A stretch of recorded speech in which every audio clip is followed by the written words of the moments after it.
Hello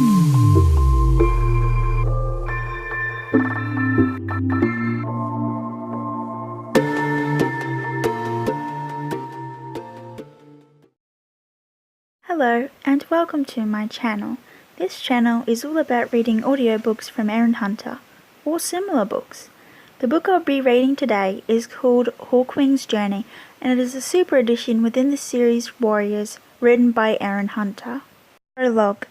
Sunlight poured into the gorge, bathing the sand-coloured rocks in the warm glow. On either side the walls plunged down sharply until they reached a narrow valley at their foot.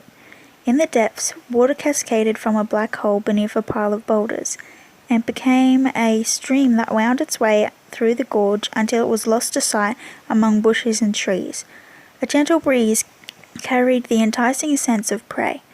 A powerful Tom, his pale fur patched with white, sat on top of the pile of boulders, gazing downstream. A frosty glimmer of starlight clung to his pelt, and stars shone in his blue eyes. After a while, the stillness of the gorge was broken as a brown tabby emerged from a den near the foot of the cliff and padded purposely over to the rocks, scrambling up until he could stand beside the grey and white Tom. "Brackenheart," the grey and white Tom meowed. "Have you thought any more about this vision?" "I have, Cloudstar," Brackenheart replied, dipping his head, "and I have no idea—" He broke off as a third cat appeared at the top of the gorge and came bounding down the trail to join the other two on top of the boulders. Stars flowed like water through his grey pelt and gave an icy glitter to his claws. Cloudstar rose to his paws. He and Brackenheart bowed their heads in profound respect. "Greetings, Skystar," Cloudstar meowed. Skystar returned the greeting with a brisk nod. "Well?" he asked. "Have you come to a decision?" Brackenheart shook his head while Cloudstar looked troubled, replying, "No.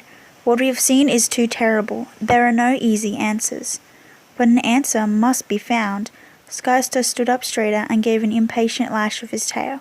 "All three of us have seen the scourge that looms over the SkyClan, a danger more dreadful than the heaviest, darkest storm cloud. It could black out the sky and put an end to the clan I founded forever. I could not bear that." "SkyClan will never end!" Cloudstar's blue eyes glittered fiercely. "We have suffered great losses before, only to rise and thrive again. When we were driven out of the forest so many seasons ago, we persevered. We found a home in the gorge, and even when the rats destroyed and scattered most of the clan, a few cats kept the memory alive until Firestar came to restore what had been lost. But Firestar is dead," Brackenheart mewed somberly, "and his StarClan is far from here. He can do nothing for SkyClan now." Skystar looked thoughtful.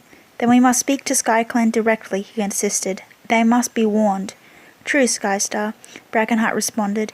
"But what kind of warning shall we give? What can we tell them to do?" "We must tell them to fight," Cloudstar mewed decisively. "They are strong, brave cats, deeply committed to one another as a clan. They will win if they believe they can." Brackenheart let out a sigh. "But not even Firestar himself could fight this scourge. This battle is unwinnable." "Precisely. The time has come for SkyClan to leave their comfortable territory," Skystar declared. "What?" Cloudstar's eyes stretched wide in outrage. "After so many cats struggled to keep it? After so many cats died for it?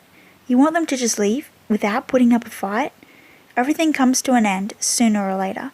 SkyClan has its own island for too long." Skystar leaned forward, his brilliant blue eyes fixed intently on the other cats.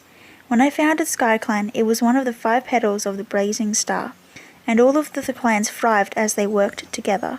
SkyClan must take a lesson from its history." Cloudstar gave the ancient leader a puzzled look. "Then you're saying that SkyClan is meant to leave the gorge?" "That's exactly what I'm saying. Leaving the gorge will only be the first poor step on a much longer journey." "No!" Cloudstar's neck fur began to bristle. "My clan and I had to struggle to make our home here among the rocks. Firestar risked his life to reunite us after we were driven out the first time. And now you suggest throwing that all away? Have you got bees in your brain? They must fight."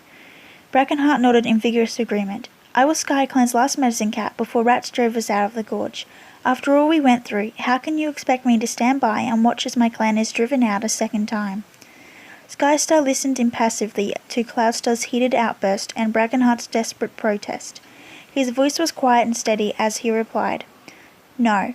Every cat knows what our clan has suffered. But there is a time for our claws to grip hard to what we own, and a time to let go. The threat SkyClan faces is just the beginning. Only by joining with the other clans can they clear the sky. Breckenart drew in a wondering breath. All 5 clans. Together again. Then he gave his pelt a shake. But how can this be? Where will SkyClan live if they rejoin the other clans? There's only so much territory. How do we know the other clans will accept them peacefully? How do we know the cats of SkyClan will want to join the others? They've only ever known Firestar, and he is in his own Star Clan now. And Sandstorm, Cloudstar reminded him. Skystar nodded. Yes, and she's a brave cat, but her path is dark to me.